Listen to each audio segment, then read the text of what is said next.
৭১ এবং ২৪ যার যার অবস্থানে সমহিমায় তারা বিরাজিত, যার যার অবস্থানে। ৭১-এর সঙ্গে ২৪-এর কোনো তুলনা চলে না, হওয়ার কোনো সম্ভাবনা নেই। গোলাম আজম সহ ওর সাঙ্গ পাঙ্গরা যদি জাতির শীর্ষ সন্তান হয়, তাহলে বীর মুক্তিযোদ্ধাদেরকে অপমানিত করা হচ্ছে। তাহলে বীর মুক্তিযোদ্ধাদের অবস্থানটা কোথায়, এটা একটু ওদের কাছে আমি জানতে চাই। মুক্তিযোদ্ধা ভাইয়েরা দেশ মাত্র স্বাধীনতার জন্য যুদ্ধ করেছিল, রক্ত দিয়ে দেশ স্বাধীন করেছে। যে মা বোনেরা তাদের আত্মসম্মান বিসর্জন দিয়েছিল এবং যারা পঙ্গুত্ব বরণ করেছে, আমার সেই সকল ভাইদেরকে আমি স্মরণ করছি শহীদ রাষ্ট্রপতি জিয়াউর রহমানকে, যিনি স্বাধীনতার ঘোষণা দিয়েছিলেন, স্বাধীনতার ময়দানে যুদ্ধে লড়েছিলেন। আমি তাকে আজকে স্মরণ করছি।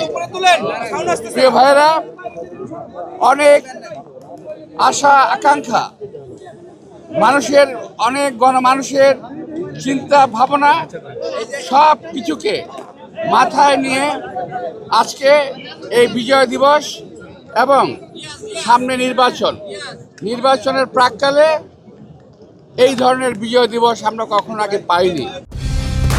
কালার এক্সপার্ট, জর্জ স্যাপ এবং মাইল্ড অন হ্যান্ডস টেকনোলজি সমৃদ্ধ অরিক্স ক্রিস্টাল ওয়াশ আপনার লন্ড্রি এক্সপার্ট। আমরা আশা করেছিলাম স্বাধীনতার পর যে আশা আকাঙ্ক্ষা উদ্দীপনা নিয়ে দেশ গড়ার, আওয়ামী লীগ এসে আমাদের সেই সমস্ত সকল আশা আকাঙ্ক্ষা চূর্ণ বিচূর্ণ করে দিয়েছে। আজকে সামনের যে দিনগুলো আসছে, এই নির্বাচনে আমরা আশা করছি সরকার যথাযথভাবে জনগণের যারা আশা আকাঙ্ক্ষার প্রতিফলন ঘটাবে সেরকম একটি দলকে ভোট দিয়ে নির্বাচিত করবে। আপনারা সবাই দেশনেত্রী বেগম খালেদা জিয়ার জন্য দোয়া করবেন, আমাদের নেতা তারেক রহমানের জন্য দোয়া করবেন। তিনি আসছেন আগামী 25 তারিখে, আমরা তার সুস্থতা কামনা করছি। আপনাদের সবাইকে আন্তরিক শুভেচ্ছা। দেশের শান্তি শৃঙ্খলা রক্ষা করে অবাধ ও নিরপেক্ষ একটা নির্বাচন হবে, এই আশা আমরা সেই দিনে আমরা করছি। গোলাম আজম সহ ওর সাঙ্গ পাঙ্গরা যদি জাতির শীর্ষ সন্তান হয়, তাহলে বীর মুক্তিযোদ্ধাদেরকে অপমানিত করা হচ্ছে।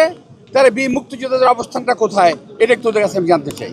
এই দলটি 1947 সাল থেকে অদ্যাবধি 47 সাল, 71 সাল এবং এখন পর্যন্ত দেশের শান্তি কখনো কামনা করে নাই এবং করে না। তারা দেশের স্বাধীনতা চায় নাই, এখনও তারা দেশের স্বাধীনতা চায় না। তারা চায় এই দেশটা একটা বিপাকে পড়ুক, একটা খারাপ অবস্থায় চলে যাক এবং অশান্তিময় একটা দেশ থাকুক, তারা এই চায়। ৭১ এবং ২৪ যার যার অবস্থানে সমহিমায় তারা বিরাজিত, যার যার অবস্থানে। ৭১-এর সঙ্গে ২৪-এর কোনো তুলনা চলে না, হওয়ার কোনো সম্ভাবনা নেই।